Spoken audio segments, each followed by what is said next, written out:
Today we're going to show you how to make a bear country survival chest rig.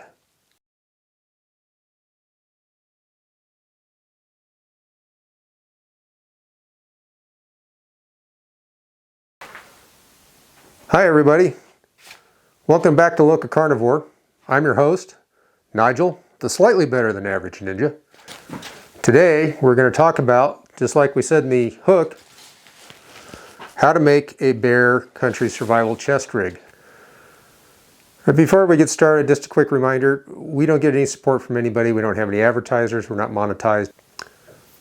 The only way that we can have the means to make more and better videos is from viewers like you. And that means going over to Patreon, the link's down in the description, and giving us your support. Whatever you think is good. There are some goodies there for you depending on your level of support, and we'd appreciate it. Remember also, hey, subscribe to our channel, LocaCarnivore. Give us a big thumbs up like right now on this video.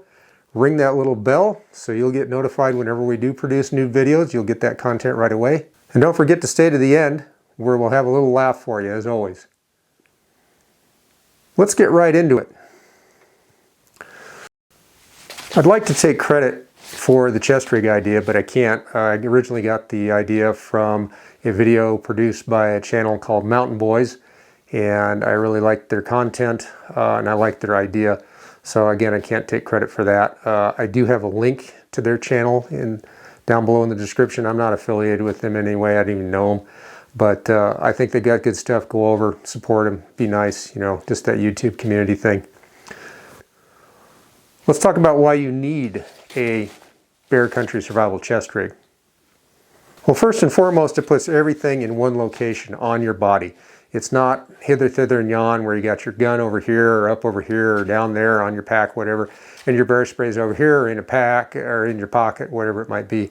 It puts everything in one spot. These are all your survival tools in one center so you can remember where everything is. Your body, your hands are just normally right there, and it's really in line with anything you might be doing so you can get right to everything. Second, the harness enables the weight to be distributed across much of your body, your shoulders, your waist. The panel itself increases the surface area, the bearing area, that all the equipment is on your body. So it helps you carry big guns. I mean, let's face it, out in bear country, we're carrying pretty large guns. In this case, I've got a Glock 20 10 millimeter. You can have whatever your favorite is, but if it's a big 10 millimeter or revolver, whatever it might be, it's going to be a large, heavy caliber pistol. And those, they weigh a lot, let's be honest with you.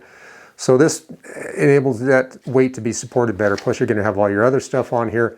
And so this chest rig really helps make that more comfortable. You can wear this all day long. I have on multiple field tests already, and it's quite comfortable. This interfaces really well with backpacks, anything else you might be putting on your body. So nothing really gets in the way, and your equipment is still clear because there's no other straps or anything around it. There's no bino packs in front of it, anything silly like that. Your emergency gear is right there where you need it. It does it better than belt carry. You don't have anything getting in the way of a waist belt on your pack or anything like that. And it's easy to adjust. It has these fast text buckles with the pull tabs, so it's pretty easy to adjust in and out. Once you get the basic adjustment set, initially you got to fiddle with it, let's be honest with you, to get everything pretty much in the zone. But then to make minor adjustments for clothing or whatever, it's quite straightforward to do that and easy, and you can do it without taking anything off. And that adjustability helps when you're putting different clothing layers on and off, depending on how your trip or your hunt or whatever you're doing out there in bear country, whatever you're engaged in, whatever the weather is, it allows you to adjust that very quickly. So you can, you know, expand it a bit to deal with your puffy insulation layers, and then if you're down to like t-shirt or something like this, like I am, you can cinch it all up and you're all snug. Plus it keeps the thing from jostling around. It really doesn't move much. It doesn't chafe or swing, I've noticed, when I walk or hike. So it's very stable. And another important factor is that this being on your chest, if you're in a tucked in position and you're trying to protect yourself, the bear is on you, and you're trying to protect your head, you've got the ability to get down here and get a hold of something, whether it's your gun, a knife, you can get to your bear spray, something like that to help even the fight, because you're in an absolutely uneven match with a bear physically. Trust me, they're immensely powerful animals. Let's talk about how I made my Bear Country Survival chest rig. First of all, I started off with a panel, a MOLLE panel from High Speed Gear Incorporated, and there are other ones out on the market. I'm not shilling for High Speed. It's just, it's the one that mountain boys use, so I looked at that first, and it seemed to fit my needs, so that's what I decided to buy, since it seemed to be a proven product, and I've been pretty pleased with it. But at any rate, so I started with this High Speed Gear chest panel, and it's not very big. It's only this wide, this tall, so it's not very large. And then I added a Safariland ALS holster for, as you already saw, my Glock 20. And the nice thing, that comes with, you have to buy the MOLLE adapter, but that's what I'm working with. And then it's very stable. It doesn't really move around or anything. The gun's always in the same position all the time, which is exactly what you need for a rapid draw under stress. And the system is really easy to release, but it's extremely secure in the meantime. I don't like the Kydex chest holster. I don't like the product from the fact that the Kydex is on the gun and it's going to scratch the gun. And second of all, there's no positive retention other than the fit of the holster. And I'm just concerned that if you took a fall or something like that, or you were getting knocked around by the bear, the gun could possibly come loose. Also, you have to do a real yank job to get the thing out of there, versus this, once you release the mechanical catch, the gun just slides right out. It's perfect. It's like it's on rails. Then I added an Alaska Guide Creations bear spray holster. I looked at a lot on the market, but I really like this one. A lot of them have like fiddly tabs. You can still use a tab on this if you want, but they only had a tab, and you had to go find that and then come up to get to the nozzle on the bear spray, which I don't like, because when you want your bear spray, your first thing is to reach for the handle of the bear spray, the firing system. So this, you're already up there. You just pop the thumb loop and get the elastic out of the way, and then the bear spray comes right out. Then I added a MOLLE compatible magazine pouch for a spare magazine. You should always carry a spare mag with a semi-automatic. Quite often, if you have a stoppage or mechanical failure, it's the magazine. And so the easiest and quickest thing to do is to change out the mag real quick. Plus, you can't have too much ammunition, quite frankly. Yeah, you got to balance the weight load and everything. I get that, but you can't have too much ammo. I've had situations hunting and stuff like that where things, they spiral out of control very quickly, and suddenly you're needing a lot of ammo. So it's not a bad idea to have an extra mag for that reason as well. But the concept is valid. Then I balanced the whole thing off, finished the whole thing off with a strong arm knife from Gerber. I really like this knife. It is a good knife. It's what I'm going to use for hunting from now on as well. So I wanted it for hunting, but it had to be big enough that if I had to fight with it, I could. Plus, I needed to have a nice wide spine on the knife, very strong blade for just general utility work out in the field. And it comes in this nice handy, comes with this nice handy MOLLE compatible sheath.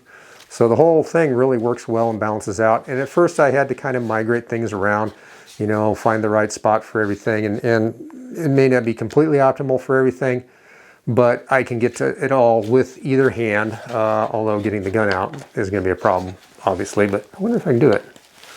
No, anyway. For the most part, I can get to everything with either hand, with the exception of the gun. The nice thing about this being all MOLLE is you can reconfigure depending on the seasons. The way I have it set up right now is spring through summer, or winter, spring through summer.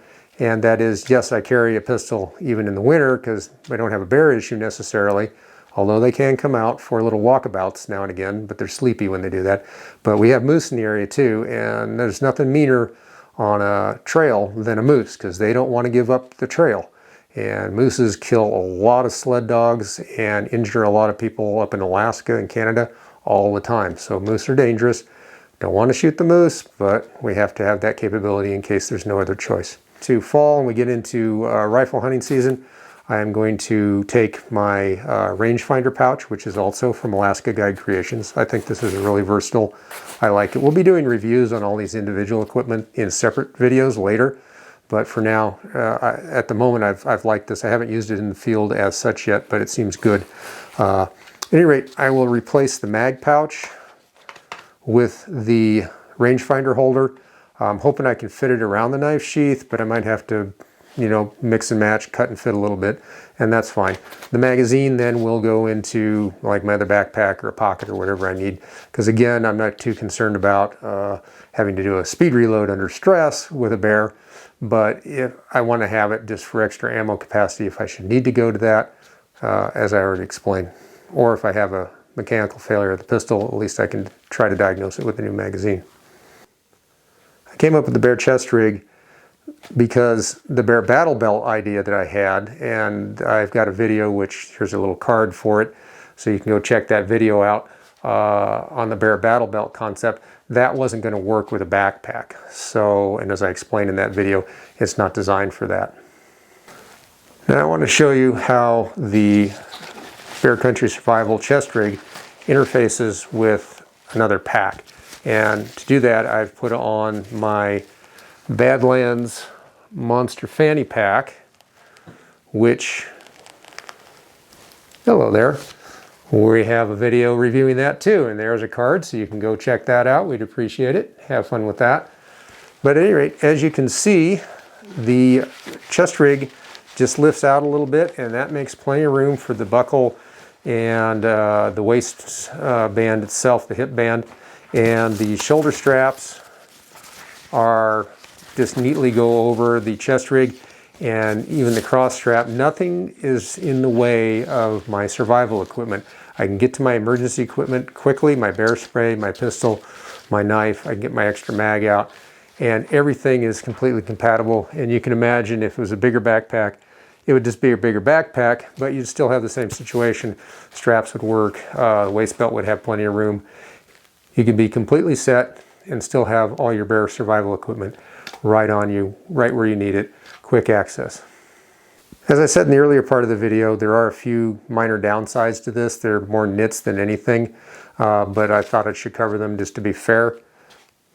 First of all, the thing is on your chest, and it's held pretty close to your body, so it can get a bit sweaty when you're being active. There's really nothing you can do about that.